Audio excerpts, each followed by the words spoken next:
విజయవాడ ఇంద్రకీలాద్రి అమ్మవారి ఆలయంలో deputy speaker Raghurama Krishnam Raju దర్శనమిచ్చారు.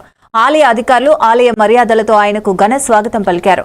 అమ్మవారి దర్శనం అనంతరం వేద పండితులు వేదాశీర్వచనం అందించగా ఆలయ అధికారులు లడ్డు ప్రసాదం, చిత్రపటాన్ని సమర్పించారు. దసరా శరన్నవరాత్రి ఉత్సవాల సందర్భంలో అన్నపూర్ణాదేవి అలంకరణలో దర్శనమిచ్చిన అమ్మవారిని చూడటం తానెంతో అదృష్టమని భావిస్తున్నానని రఘురామకృష్ణంరాజు అన్నారు.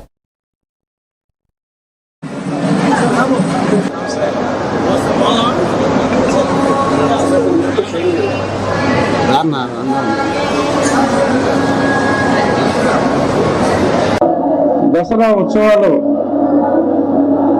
దేవాదాయ శాఖ మంత్రులు రామనారాయణ రెడ్డి గారి ఆధ్వర్యంలో కమిషనర్ ఎండోమెంట్స్ రామచంద్రమోహన్ గారు, టెంపుల్ ఈవో నాయక్ గారి నిరంతర పర్యవేక్షణలో భక్తులకు ఎటువంటి ఇబ్బంది లేకుండా చాలా సజావుగా ఏర్పాట్లన్నీ జరుగుతున్నాయి.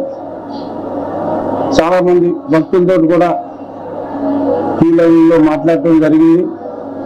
ఈ సంవత్సరం ఏర్పాట్లకు భక్తులు చాలా సంతోషంగా ఉన్నారు. ఇలాగే ఈ నవరాత్రులు, దశమి ప్రశాంతంగా భక్తులందరూ అమ్మవారి దర్శనం చేసుకోవాలని, అలాగే విజయవాడలో జరగనున్న మొన్న ప్రారంభమైన విజయవాడ